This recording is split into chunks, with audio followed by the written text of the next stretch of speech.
Hey, everybody. Welcome back to another episode of the Horse Geeks podcast, where we look at horses and riding from the inside out. I'm Kirsten Nelsen, professional horse trainer, and I am flying solo today. So Deb is on vacation. I basically needed about a month off, but I'm back like a bad habit. So here to talk about more horse stuff.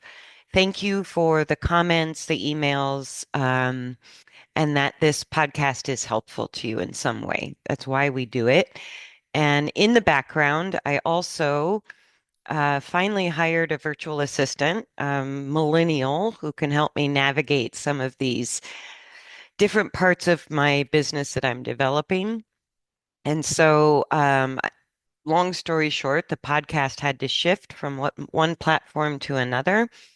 I just started a Substack, which I think you can find either under Kirsten Nelsen, KirstenNelsen at Substack, or it's under Training for Optimal Balance. I can't remember. It's recently set up, but that's where the podcast is going to have a home now.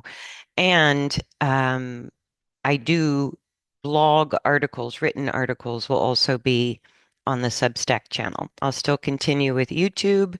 I have a lot to catch up on. So if you follow the actual training videos with horses, the Wexford Training Barn, those will be back up and running hopefully next week as well. So July was just full of a lot of extra physical things I had to get done during the hottest part of the year. And I just didn't have the bandwidth to kind of keep up with the podcast and all these other things I put out. So I got way behind, needed to get some rest, needed to get some things done.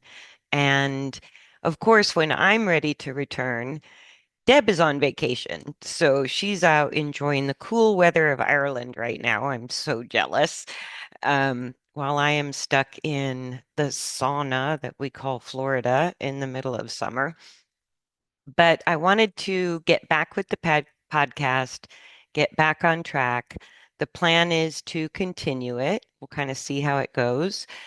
And thank you for sharing it with other horse people. Thank you for passing it around. All of that is kind of the big motivator for coming up with different topics and things to talk about. And of course, with horses, it's endless. There's endless things for horse people to talk about.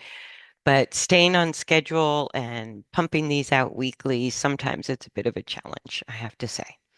So, without further ado, what I wanted to talk about today was one of those random things that happens to me. I try not to read a lot of other people's materials related to horses and training anymore. I spent years reading and digesting a lot of different horse books from classical to, contemporary stuff, fashionable stuff. And as a horse trainer, I really beat myself up for a long time going, why don't I specialize in something like get good at jumping or dressage or all the normal courses? And I dabbled in a lot of different things. So racing, jumping, and dressage were kind of my main sports, but I rode Western. I did working ranch work, did some driving with draft horses on a ranch, uh, worked with mules, worked with all different kinds of horses. And I think, the universe has a way of kind of shoving us where we need to go. And I swear the gods keep me in long reins because every time I try to find a mission left or right, it was like I kept getting pushed back what I thought by circumstances. I kept getting pushed back into more variety, which isn't the norm for horse professionals. And through that variety, I started to see what horses had in common more than what was different. Because I started like everybody else. I rode from the time I was little, and I rode for many, many years and didn't become a horse trainer as a professional until I think early 30s, right? So before that, I had a whole different career.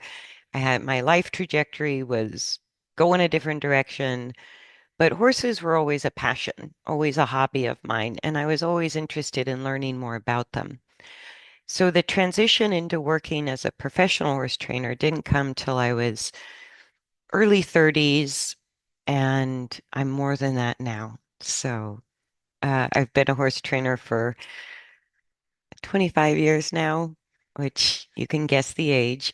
Um, and before I became a professional horse trainer, I went through different types of training, different sort of genres of training, everything from, you know, jumping to racing to natural horsemanship to Western riding to endurance and driving, and never quite found a fit. And what my heart kept pulling me towards was just wanting to know kind of the deep secrets of horse whisperers. I know it sounds really corny, but meeting Tom Dorrance really changed my life. And watching really masterful horse people that I was just, out of pure, sheer dumb luck, stumbled across really exceptional horse people in my life and was able to see the difference between what everybody else was doing and these people who could invisibly, kind of magically work with horses in a way that the horses really seemed to love and enjoy. And they did it to turn around problems. They did it to mostly to turn around problems, I have to say, because it wasn't until maybe I worked with Jean-Luc Cornille that I saw it really applied to performance. But of course, there's masterful. We have the classical masters, right? Of which all the books I've read and tried my best to understand. But that quality of being invisible with horses, having horses enjoy working with me as much as my passion was for horses, you can't make a horse like it. You can't make a horse want to work with you. That takes something special. And especially horses that have had kind of a hard go in life, where they've been abused or they've had bad experiences with humans and have come to see humans as untrustworthy. And those are all of our difficult horses. And the first horse I ever owned, right, after riding lessons for years and years, the first horse I owned as a teenager, it just, we were riddled with problems. We had no control. I got bucked off more times than I can count. We were bolted out of control through the neighborhood. And yet I loved that horse. And I wanted it to work. I could see his potential. I knew I didn't know enough. But when I would take him to different local trainers in my area, I got the same advice. You're a very nice rider, dear. What you need is a different horse. And it just pissed me off so much. I was like, I don't want a different horse. And I couldn't afford a different horse, right? This one was in my price range, but I wanted to make it work. And after failing with that horse, and I ended up selling him, it was the only good sale I ever made with a horse because he went to a woman who was far more skilled than I was at the time. And the two of them went on to compete successfully. I knew this horse could jump. I just didn't know how to not get bucked off and bolted with in the process. And she did fantastic with him. So it really proved to me that it wasn't the horse and I wasn't a good enough rider. Despite what people were trying to tell me or sell me a better horse, I didn't have the knowledge. And at first, my first reaction as a teenager was if it's just about buying a better horse, there's no sport in riding. Like what? You may as well just buy a better car. You may as well just buy a better bicycle, right? If somehow that's going to make you a good competitor, then it's not a sport, right? So I just quit riding. Like I was out of horses completely for about 5 years in my life. From the time I was 9 to now, I had a 5 year stint where I thought I was done with horses. And then I stumbled across, again, always stumbled across um, this guy who didn't even call himself a trainer. He was breeding Arabian horses. And this is where I got my beautiful Prima, who was with me for 32 years. And I met a guy named John Strong. And when I first met him, he was an older guy from my perspective, right? In my 20s, I thought, oh my God, he can't ride. He's too old, right? And I watched him get on one of his stallions that was sort of the fire-breathing stallion. And first he would do these things on the ground, and then he would get on, and the horse just softened, and they danced together. And it was the most beautiful thing. It was what I was looking for. And everything I learned from this guy, John Strong is his name, everything I learned from him answered all of those frustrations and questions that I had had with my high school horse that I had sold. And so I locked on to John Strong as hard as I could. I went to his ranch every day. I rode his horses. I rode horses he took care of. I ended up buying one of his horses, and then Prima was given to me and my husband at the time as a gift from John. And that was when John and his wife moved from California to Idaho.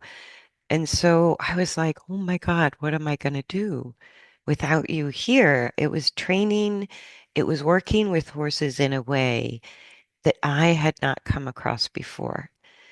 And it was just so wonderful. How do I describe it? There was an effortlessness to the training. There was a willingness on the part of the horses, even when they were green as green could be. And there was a calmness to the whole farm, even though these were all hot-blooded Arabians. They worked cows, we did trail rides, we did all kinds of functional ranch stuff. We had a great time with all these different Arabians that he was raising and training. And so when he moved, I asked him, I go, well, where am I going to continue learning this undefinable type of training, right? There wasn't a name for it back then.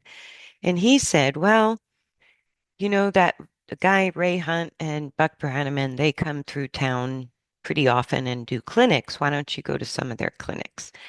So I looked it up, I found them, and it was at a Ray Hunt clinic that I went to in California where Tom Dorrance was there. And Tom Dorrance was Ray Hunt's mentor. He was, gosh, from my perspective, in my 20s, he was just old, but he could have been in his 70s, his 80s. I really don't know. But Tom Dorrance was working with a horse that I knew from some of the other clinics I had gone to that was sort of the notorious problem horse. And Tom Dorrance was doing nothing. It was invisible. He sat there, he waited, he interacted with this horse in invisible ways. And it happened to be at a distance of about 40 feet with this horse on the end of a long lariat line. And I watched him for about an hour, and there really wasn't much to see, right? So I kind of wandered off and started watching the clinic with Ray. And then a little while later, here comes Tom Dorrance in his golf cart, sort of leading this horse along on the same lariat rope with slack in the line. And this horse is just willingly walking and trotting next to the golf cart, kind of calm as calm could be. And again, I went, wait a minute, what just happened?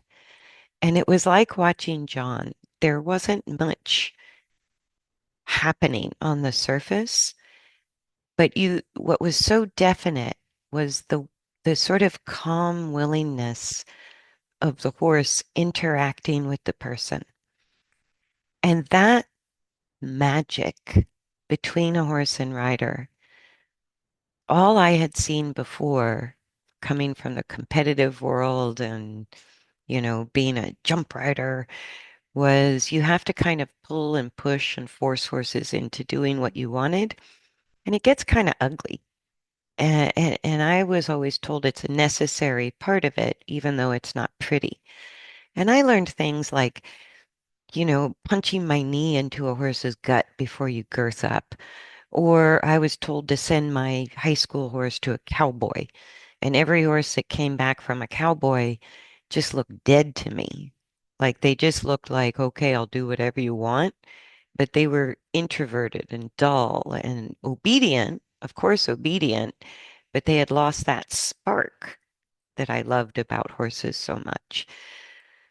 So then when I saw that horses could keep the spark, keep the essence, and willingly work with humans, enjoy working with humans, that was what I wanted.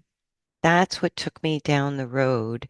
At first, not with the intention of making a profession out of it, just learning. I just wanted to know. I was deeply curious about how some people could do this with horses. And so my career has been way outside of the limelight, usually working with horses that I love or the owners love, or they're at a rescue situation and the volunteers love them, but they're not that easy to retrain or work with or physically even do what we expect horses to do anymore. And through all that, through all the dabbling I did, all the different horses I worked with, and having this inner vision of what it could be like is sort of what is now pulled together in what I teach. Because I started to see that horses share the same instincts and psychology. So learning to work with what's important to horses from their mental emotional perspective started to shape how I worked with horses behaviorally, not demanding obedience, but looking for something much deeper, looking for an internal sense of safety that brought out the calmness in the horse and let their personality shine through. And working with them, learning. So rather than sort of rote conditioned responses or clicker training or positive reinforcement or negative reinforcement, right? Using leverage or pain or discomfort or pressure and release to get a horse to do what you want. I want it to come from the inside out. Like I want that willing cooperation that's calm and thoughtful so that horses aren't doing what I'm asking them to do rotely. They're learning from what they're doing. They're using their intelligence. They're using their own minds and learning to self-regulate emotionally or learn mentally or in the more advanced stages control their own coordination, physical coordination. So out of all that, what I realized is the only way to kind of get where I wanted to go was something that I think Tom Dorrance probably talked about a lot, and it was passed to Ray Hunt, then passed to Buck Brannaman. Um, Pat Pirelli, sort of a contemporary of Buck Brannaman, is that generation of horse trainers. And what it came down to was balance and feel and timing. And so, how do I teach balance and feel and timing? And because a lot of times it's left as a hopeful side effect of training. That, in other words, if we do all these maneuvers, if we can get a horse to do a spin, then the horse must be in balance. If we can get a horse to execute a perfect turn on the haunches or turn on the forehand, then the balance and the timing is the result, or the balance is the result. And if I hold my position, heels down, shoulders back, look where I'm going, hold your hand still, then balance is the result of that position. But again, it's more complicated than that. If it were that simple, I would have been a much better rider at a much earlier age. It would not have taken this long to get the hang of things.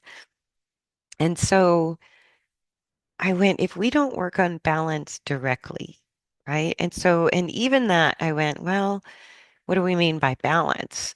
And I split what I do into balancing the mind, sort of the mental emotional component of balance, and balancing the body, the physical coordination of how we use the body we have. Not that we have to have a perfect body. So, like the research on biomechanics is basically showing us the inherent design of the body, which tells us how it should best be used, right? If we use the body according to its design, we find physical balance, or we optimize our physical coordination, which is how we manage weight, muscle tone, forces of motion, external forces like balancing in the saddle on a moving horse. So balance really became the focus of everything I did. And what that allowed was horses and riders to really develop balance in unique ways. So instead of getting a horse or rider to adapt to a program, I started figuring out ways to adapt the program to the horse and rider. And the only way to do that is work with what we all have in common instead of what we have different. So, like, it always kind of scrambled my brain a little bit to go, so a horse has to be trained to be an English horse or a Western horse, and the cues are really different. So if you get on a Western trained horse unknowingly and you put an English saddle on him, you can't function. And so none of that made any sense to me because I go, well, how would the horse know whether they were trained Western or English? They're going to learn whatever you teach them.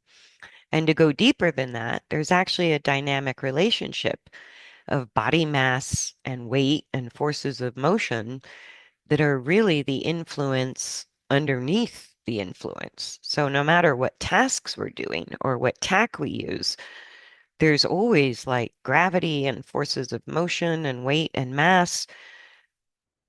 Those are always happening no matter what we're doing. And so if you look at all horses have the same shape, the same anatomy, the same instincts, the same sort of mental logic. That's all the things they have in common. And same for people, whether we're tall or short or fat or thin, or we ride in English, endurance, Western, bareback, it doesn't matter. Um, it's like we're still a human. We still have the same essential mass, anatomy, shape, ability to use our coordination, change posture, no matter our conformation, right? Doesn't matter. So looking at all those elements, balance really became the focus, and that's why this podcast is balancing from the inside out. I think I say looking at riding horses and riding from the inside out. But that's where balance comes from the inside. That's where mental emotional self-regulation comes from, is from the inside. And with horses, we're always looking at what they're doing rather than how they're feeling, what they're thinking, or how they're coordinating movement. And dressage is supposed to be the one specialty or sport that actually was a training program turned into a competition. meant to gymnasticize a horse, work on physical coordination for the purpose of having a good war horse or doing the airs above the ground in the Baroque era or going cross country in military riding, right? Was to, and dressage as a competition, it has become, can you do the maneuvers by any means necessary? And so these dressage horses are not really prepared for cross country jumping, right? Or airs above the ground. They are losing athletic agility through the maneuvers and how the maneuvers are judged, as opposed to the intention of dressage that was to gymnasticize the horse, improve the balance, gymnasticize the rider, improve the balance. And so focusing on balance gets us to balance, hoping that balance is a side effect of doing all these tasks or different maneuvers or putting hours in the saddle or getting a wet saddle blanket. It just doesn't happen frequently enough. I go, it can happen, but it's like the odds are kind of against us when we leave it as a side effect of training as opposed to making balance the focus of training. So balance, feel, and timing are all I kind of work on.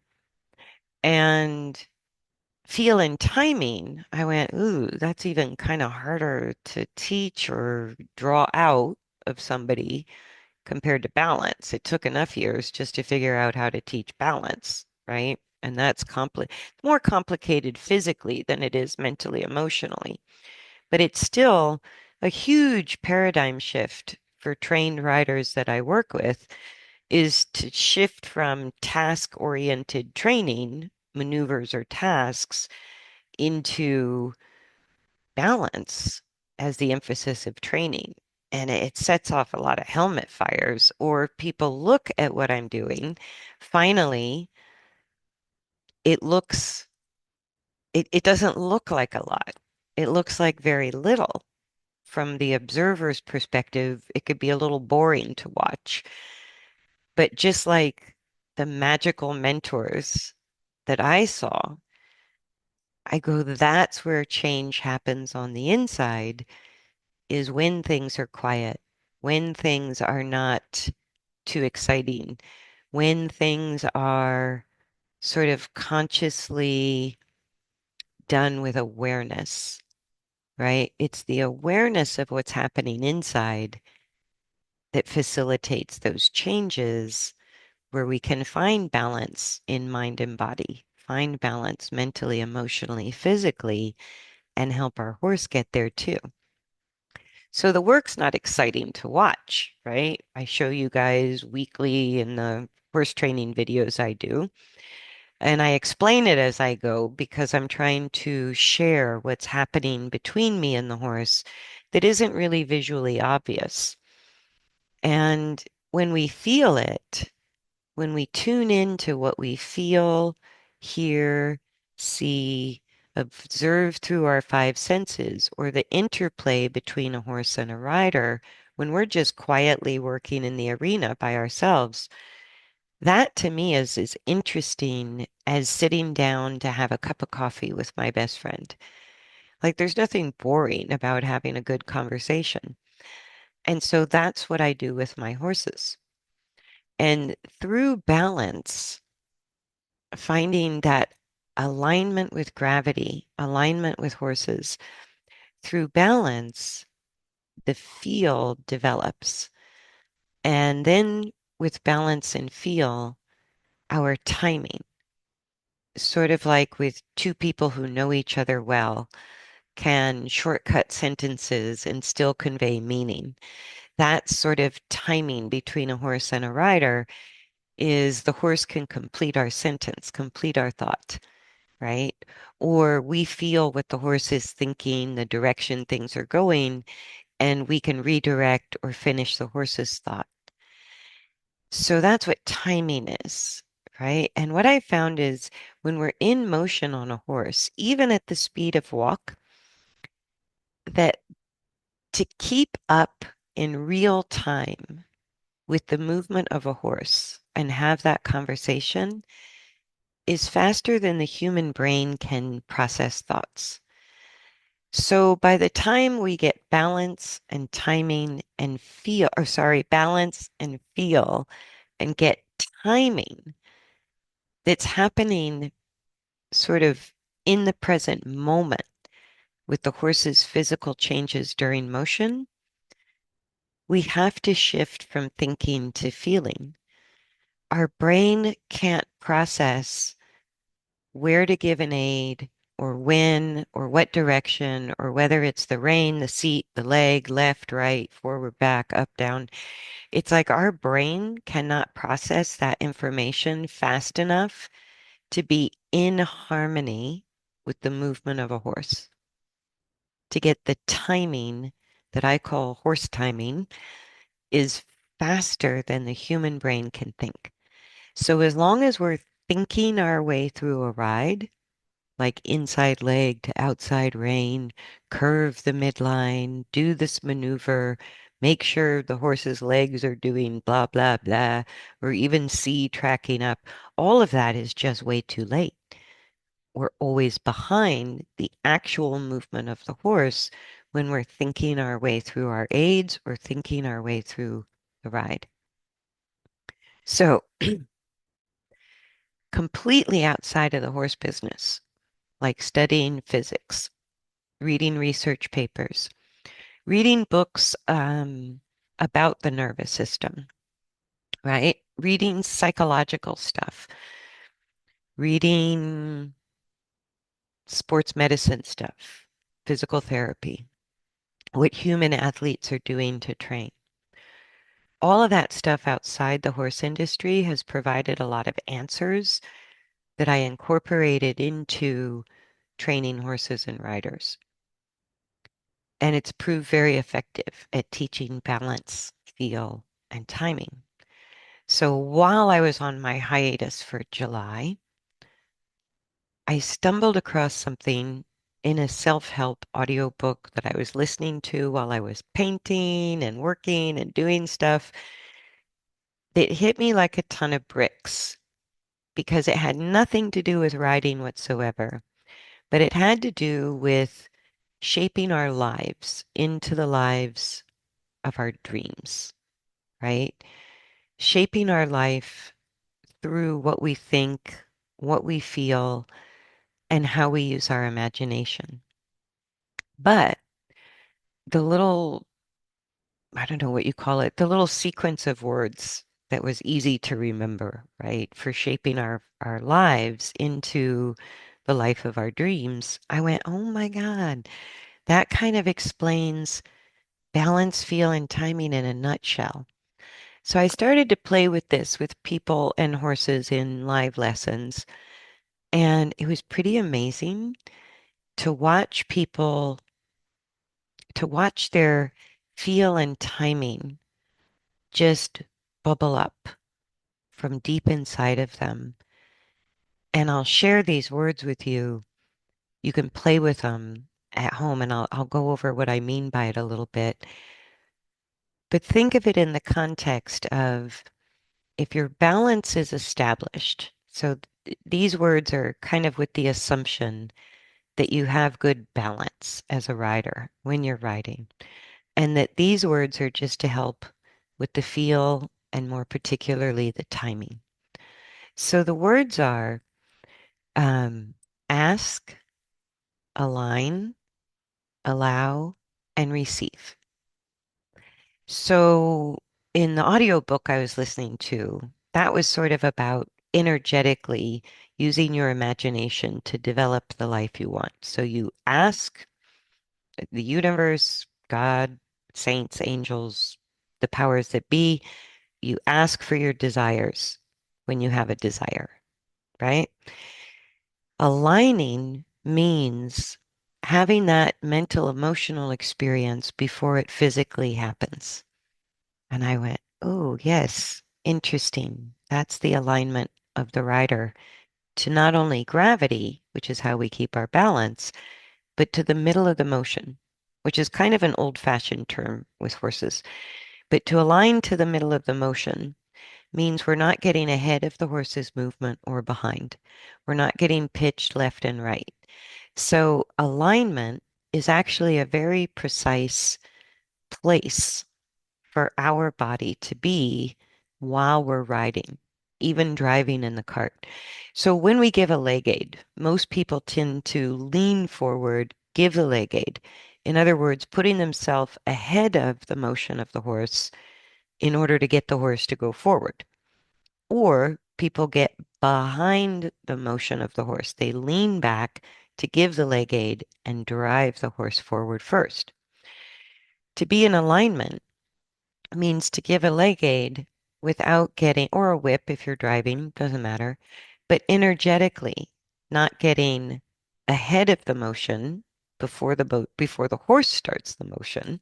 If we're going halt to walk, for example, not getting ahead of the speed, right? Or not getting behind the speed or behind the horse at halt, thinking we have to push them out there in front of us somehow. So when we ask, that would be the aid, in this case, a leg aid, right?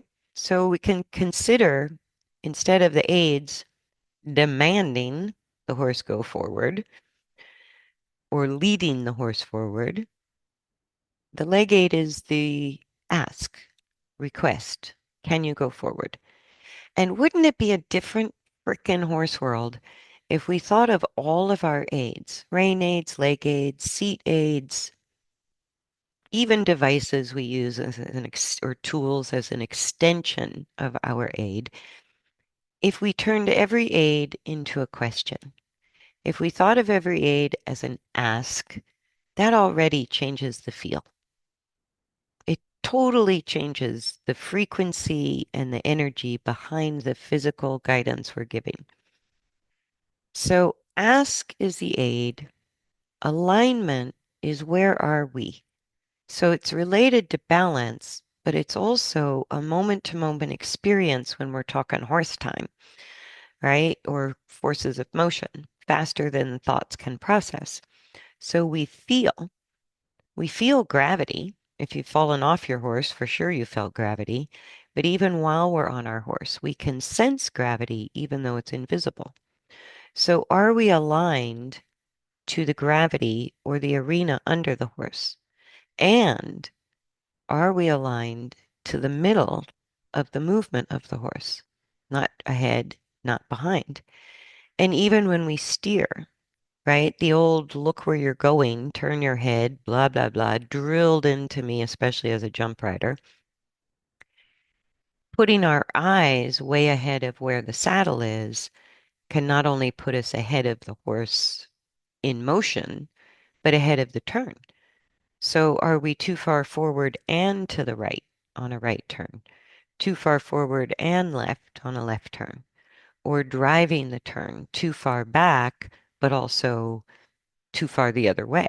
Or too far ahead in the direction of the turn? So not getting ahead or behind, forward, back, but also left and right while we're steering is the alignment to the middle of the horse's motion, right? So changing our aids from a demand into a question and doing it from a place of alignment leads us to the next one, allowing. So allowing the horse, if we ever want self-carriage, which is supposed to be the goal, no matter how you ride, the horse keeps itself in balance. That's what competition is supposed to evaluate. Kind of doesn't, but theoretically it's supposed to. Um, that in order to have a horse develop self-carriage, we have to allow trial and error. We have to allow the horse to figure out how to fulfill the request or how to answer the question. So if we think of our aids as ask, and we think of allow is making room for the response, we don't know what the response is going to be, really, right? And if we're respecting the spirit of the horse, We really shouldn't know what the response is going to be because we honor our horse as an individual who's capable of all kinds of responses, no matter the aid we gave. So allow is a little bit of wiggle room, just a fraction of a second in real time. But by putting that word in our head, we slow time down. We slow down between the ask and the final response, right? And we slow down that moment where we don't know what the horse is going to do exactly, so we're listening, right? And that's what feel is. Feel is listening, not judging the response, which is what we're very quick to do with our brains, but listening to the response, maybe even trying to understand it, right? And the response the horse gives is what we receive. That's the final piece of it. So ask, align, allow, receive, right? So once we receive the response, then we know what to do next because it's based on the response, which is how good conversations evolve. It isn't one-sided, it's a back and forth that sort of, that's why two people together sharing ideas can be bigger than the two individuals. I know there's a saying for that. I can't think of it right offhand, but but the collaboration between the horse and rider is what makes the dance. It's what makes the whole thing beautiful is the rapport, the conversation between the horse and rider. And the only way to get there is balance, feel, and timing. It's not do this task to remedy that problem or do these maneuvers or compete successfully through these levels and voila, your horse is in balance and you have feel and timing as a side effect. But that's kind of how the whole horse industry operates right now. So to turn things around and put balance, feel, and timing as the objective of training is a very big shift in how we look at training, right? So balance is what I'm working on a book and I've done some workbooks, but balance is the focus of what I teach. Because if we don't learn it directly, it isn't always the side effect. We see plenty of examples of that out in the world. And then feel and timing, I really went, wow, this ask, align, allow, and receive is feel and timing.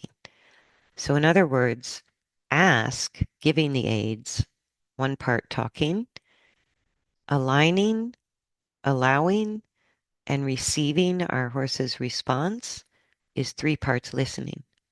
So it's one part talking, three parts listening. That's how we improve our feel and timing.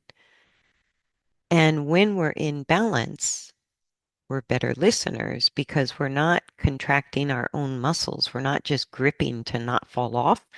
We can actually feel specific directions of movement. We can feel the details of the horse's movement and coordination and muscle tone changes and weight shifts. So the better our balance is, the more we feel. But then also how we play with that feel, whether we're giving aids in a fast, rapid fire, demanding way. If we did that with words, people get offended because it sort of conveys that we think you're stupid, right? If we respect the intelligence, we ask the question, we wait, and we receive the response before we ask another question or make a comment or share an idea, right? So that's a mutually respectful conversation. There's a back and forth. And I think it's a great idea to think of this, sort of ask, align, allow, and receive as one part talking, three parts listening. Because as riders, from the time I got on a horse for the first time, it's like we're busy, busy, busy, busy telling the horse what to do. And there was no part of my early training that focused on listening to the horse. And once we start to listen, the feel and the timing can develop organically. But man, do we have to slow ourselves down. And most people don't like that. We want to get something done. We want to get to the show. We want it to be ready. We want our horse to cooperate now, now, now, now, and do it right. So it's a big shift in our way of being when we sort of shift from doing tasks and maneuvers or even exercises, like all training programs have a list of exercises, and you make linear development A to Z, start here, end here. Voila, you have balance, feel, and timing. Again, as a side effect. But horses are failing these programs, people are failing these programs, and it's not that people don't have balance, feel, and timing. It's kind of the program failing the horse or the person, because the illusion is if you do these things, the magical, ephemeral qualities of balance, feel, and timing that really define an elite horse person and or make a horse want to work with you, look forward to the rides and the work times, that those qualities will just be the byproduct of doing all these tasks and maneuvers or exercises in this order. It's just not. It's kind of ridiculous if you think about it that way. But when we look for communication, when we look for balance in the mind, balance in the body, and both bodies, horse and rider, developing that from the inside out, that is what brings the harmony and the beauty and the grace to the relationship. And ironically, the less we do, the less fancy crap we do, like the less complicated the day-to-day work is, the faster we get there. So it's all backwards from how I was raised in the horse industry. But I thought I would share that with you guys and a little bit of, where I'm coming from as a horse trainer, because our industry kind of needs a change. Like it really bothers me. I don't watch a lot of competitive riding anymore. I don't go out in the horse world a whole lot. I kind of keep to myself. I don't even read a lot of books. I would rather read research papers than books on horse training, because it's frustrating to hear the same thing said over and over and over, even though we actually have the research or we have the intelligence or we have the knowledge now to know that's not 100% right. That's not 100% accurate the way we've been doing it. We need to make some adjustments and some changes. So I hope you enjoyed this podcast. I It's a little awkward for me to just sit here and talk on my own. I never do notes. Well, sometimes I do notes, but I never really have a script. So I hope you found my wanderings and musings helpful. And if nothing else, even if you don't change how you're training your horse or the trainer you're currently working with, I just like to plant a seed that that magical beauty that I saw with these horse whisperers, I've gotten to experience myself, and I've had the privilege of serving horses and people to get there too. So I believe it already lives inside of every person and every horse, and it's more a matter of drawing out those qualities than putting information in. And I know we look at education as sort of putting information into a horse or putting information into a rider. But if you want to develop, it sounds, to say elite level sounds a little elite. but I don't have a better word for it other than magical, which is also a little weird, but that beautiful talent, maybe talented is a good one to play with because what looks like talent in riders or horses is actually systematic development, pragmatically sort of developed through skills, focused on balance, feel, and timing, rather than can you jump that high? Can you run that fast? Can you do this pattern perfectly? Can you kind of put your horse in a frame? Like, can you keep your heels down and sit up straight? All of those are just kindergarten stuff. And it kind of gets us rolling. But if we, like, as a little girl, I dreamed of flying around on a horse or, being like a unicorn or a Pegasus or being a centaur, just being at one with your horse. And that feeling is what I get to enjoy every day in training, even though my horses are far from perfect and I'm far from perfect. And it's always a work in development. The enjoyment of it is completely different than when I was really struggling to kind of tick off tasks and exercises and looking for that result at the end. It was like, no, the result is there in the process every day in small ways. And my horse is giving me a nicker or waiting at the gate when I get home, ready to go to work, ready to do something with me. That part is just priceless, absolutely priceless, because you can't buy it. You have to earn it with a horse. And we earn it by understanding horses, respecting their intelligence, supporting their spirit instead of trying to break it, right? I hate the term breaking horses because it kind of means breaking the spirit. And I want that spirit large and intact throughout the whole development of the horse. So I'm wandering off on a bit of a tangent, but thank you for joining me. Thank you for the emails and comments and support for the podcast. Hopefully, I can stay on schedule. It's been a little sketchy, but I will do my best. And Deb should be back by the end of August. So I'll get some podcasts put out between now and then.